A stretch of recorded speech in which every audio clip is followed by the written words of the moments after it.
放送作家の島津です。よろしくお願いします。今回はですね、こちらのメンバーに来てもらっております。よろしくお願いします。よろしくお願いしお願いしまます。す。はい、よろしくお願いします。さあ、今回のですね、食にまつわるホットトピックはこちらです。最新洋食ということですね。こちらはですね、みのりちゃんからご提案を受けました。これはどういったことになるんでしょうか？教えてください。最近発売された日経トレンディっていう雑誌があるんですけど、めっちゃ魚特集されてまして、でその中にちょっと気になるワードがございまして、ゲノム編集マダイっていう京都大学と近畿大学の共同開発で、筋肉の成長を抑える細胞っていうのがあるらしいんですけど、それをね壊してどんどん筋肉成長させるっていうそのゲノム編集を行って、ゲノム編集ってのがあるの？はい、遺伝子をその操作するっていう話ですね。なるほど。はい、それをすると少ない餌で太りやすくなったりとか、こんなに太ってるよっていう。ちょっと肥満人みたいな感じで、確かに太ってるね。イメージとしては太りやすい体質にしたっていう感覚かな。なんか人間でも太りやすいとか、筋肉つきにくいとか、いろいろあるじゃないですか。ある。それでなおかつ少ない餌で太らせることができるよっていう。でだから過食部分、その食べられる部分も増えるし、いいことばっかだよっていうのがございまして。なんかそうやっていじって、なんかね、体に悪いこととかないんだ。そう、聞いてください。それを聞きたかったんです。ひろこさん特に結構その健康面とか気にされてると思うので、ぜひ聞きたかったんですけど、その遺伝子組み換えのものが流通するっていうのは、どういうイメージ持たれますか？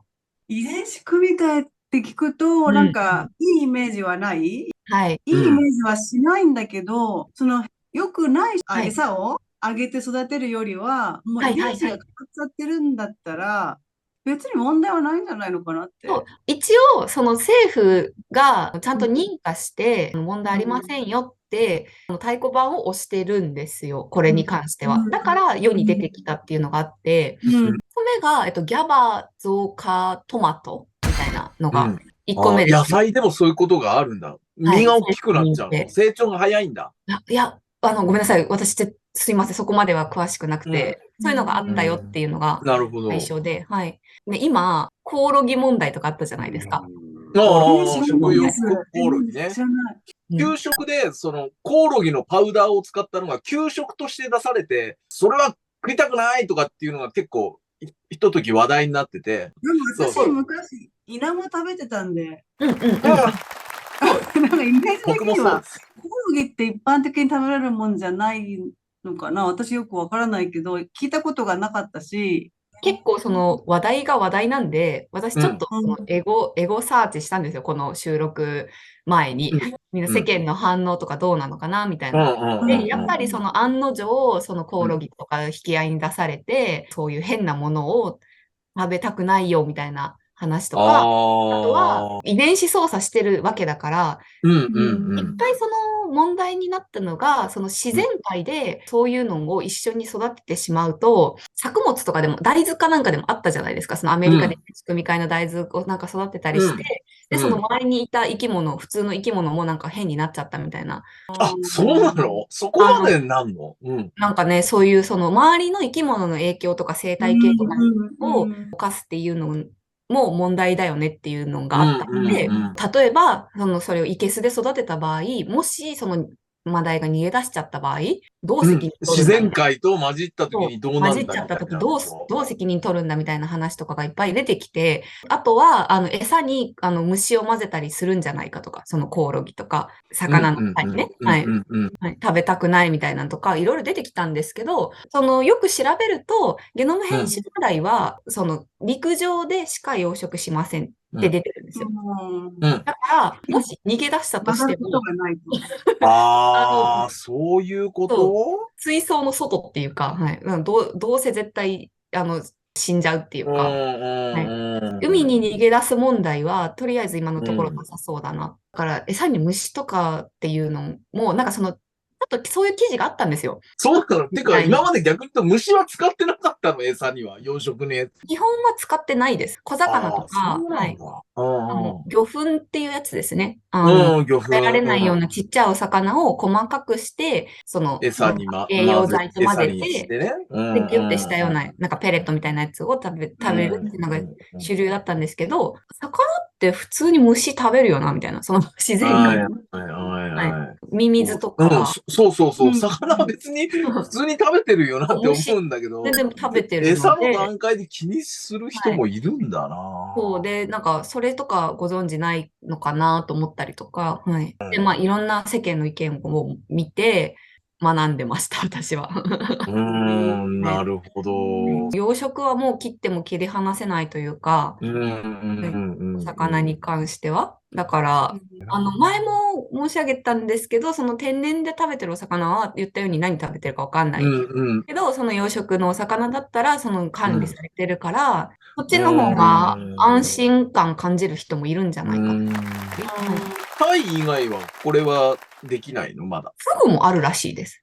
この雑誌にですけど、フグもあるよって載ってて、でも、ちょこっとだけ載ってたかなっていうぐらいなので、はい。ですけど、フグもあるみたいですよ。そうなんだ。じゃあ。フグはもうね、養殖バリバリされてるんで。でも、ゲノム編集されたタイが、市場に出回ることになった場合、そのパッケージに、ゲノム、遺伝子組み換え食品。これ、まだその商品化がほとんどされてなくて、まだね、そのクラウドファンディングかなんかで買えた人だけが、まだ食べたことないっていう状態らしいんですけど、なんですけど、そのトマトあったじゃないですか。トマトはなんかもう通販とかで買えるらしくて、買うときに、一回もう完全にこれ遺伝子組み換えですけど、そこは同意されますか？はい、いいえっていう表示があって、で、そこをはい、押さないと買えないっていうようになってます。だからそこはしっかりお伝えして、お客さんからの同意を得た上で買ってもらう。にはなってるようです。なるほどね。きな粉とか、いろんな商品にしても、遺伝子組み換えではないとか、そういうのがね、入ってますね。みんなやっぱりそっちを書いたから、その遺伝子組み換えではありませんとか、添加物含まってませんとか、そっちを書いてないじゃない、やっぱさ、心理的にね。そうなると、その遺伝子組み換えしたタイなんかの需要は、今後ね、出てくるのかな、研究をして、養殖してってやってるけども、その需要がなかったら、成り立たないとか、でもまあ、いずれはもう、タイは全部そうなってしまうそういうふうに全部組み換えになってしまう、養殖になってしまうものなのか、そうですね。それしか買えなくなってしまうのか。はい。餌少なくていいとか、お話ししましたけど、天然のタイが食べれなくなってきて、養殖も、餌問題はずっとあって、餌をたくさん食べるのに全然魚が大きくならないみたいな問題が昔からあって、なんか増肉係数っていう言葉があるんですよ、魚によって。鮭は結構少ない量で大きくなる。なるほど。そういうね、育ちやすいみたいなのがあるんだね。マグロは全然だなとか、いっぱい食べるのに全然お肉にならないな。なんないの？あ、そう。あんな大きいからなるのかと思ってたら、そうでもないの？マグロは結構ね、大変で、その養殖するのも、環境破壊だって言われるようなお魚なんですよね。そうなの？だから養殖にもいろいろ問題はあるんですよね。だから、その、増肉ケースに、餌をだから少なくできるっていうのは、ビジネス的にはね、かなりいいコストが安く済んでね、過食部分が大きいんだったら、そっちに流れますよね。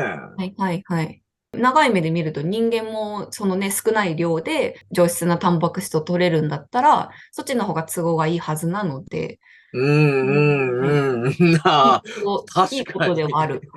なんか錠剤だけ飲んでお腹いっぱいになってるのもちょっと寂しくないですか？そう、これはもう、気持ちの問題もあるし、いろんな意見があって全然いいと思ってて、皆さんの意見が聞きたいなっていうさ。なるほど。ちょっはい。と、ちょっと社会派なテーマでしたね。そう。ははい。い。ちょっと勉強になりましはい。た。勉強になりまはい。すね。ありがとうございます。皆さん、感想、コメントお待ちしております。はい。では今日はこの辺で皆さんさよなら。バイバイ。またね。バイ。バイバイ。